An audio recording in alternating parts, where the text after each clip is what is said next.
in the morning, which is still March 25th my time, a massive bridge in Baltimore got hit by a massive ship and completely collapsed. It's very interesting. We'll definitely talk about some of the interesting things about that.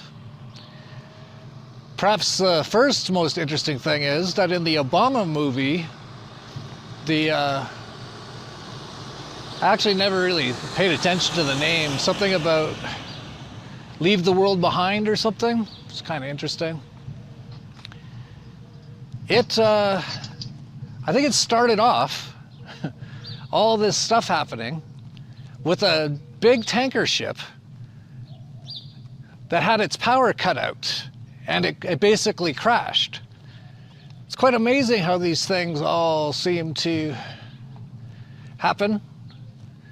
Very much like The Simpsons seems to predict everything. Now the Obamas are producing movies that start off with a tanker losing its power and crashing, and then the world basically goes into Mad Max type situation.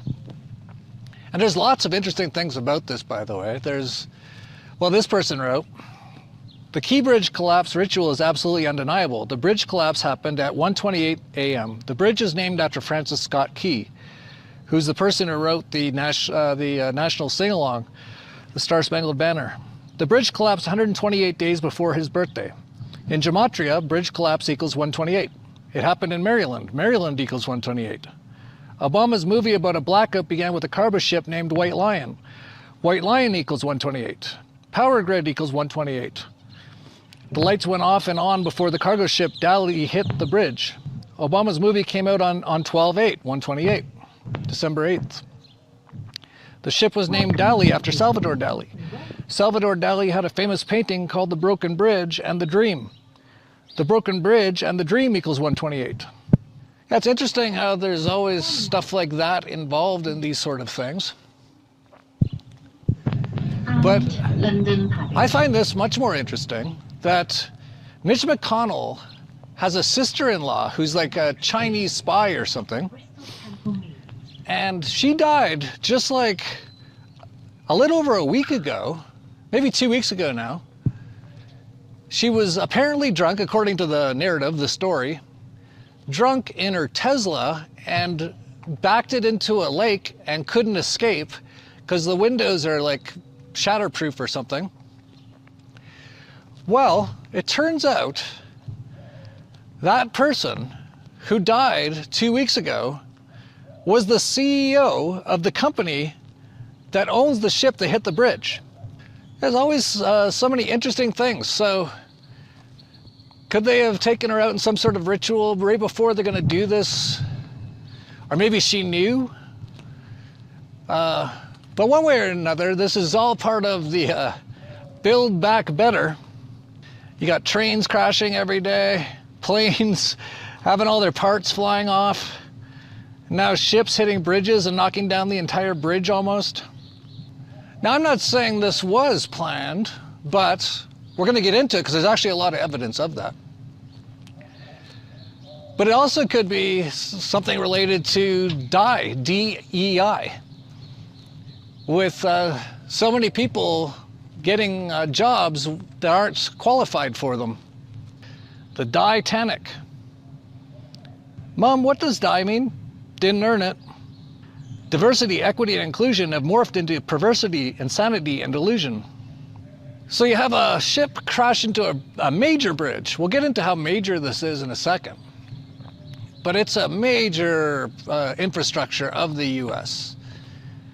And you have the transport secretary, I think his name's Pete Buttigieg or something. And he's been promoting all this DEI, and he always talks about racism. Like, here he is talking about racism. It doesn't even make any sense.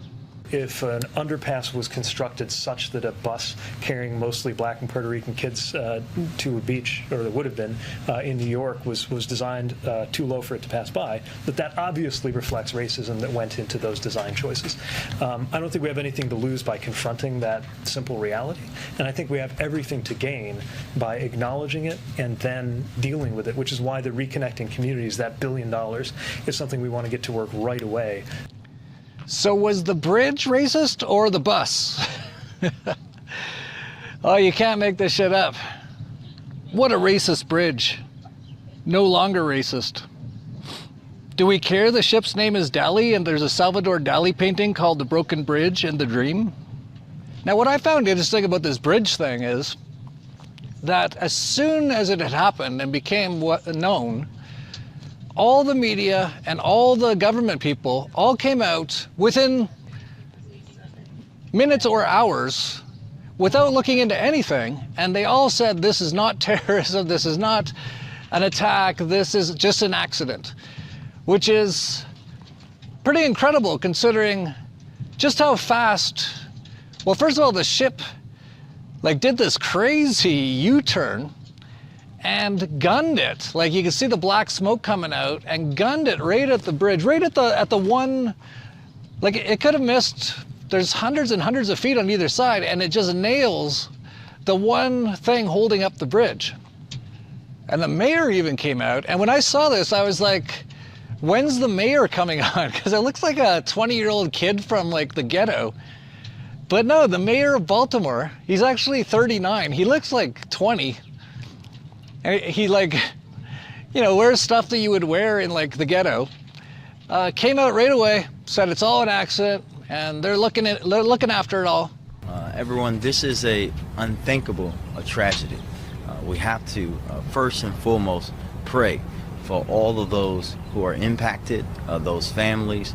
Pray for our first responders and thank them, all of them working together, city, state, local, to make sure that we are working through this tragedy.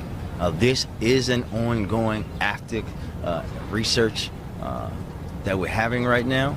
We're going to continue, as you heard from Chief Wallace, throughout, as long as we have to be doing that, we will do it.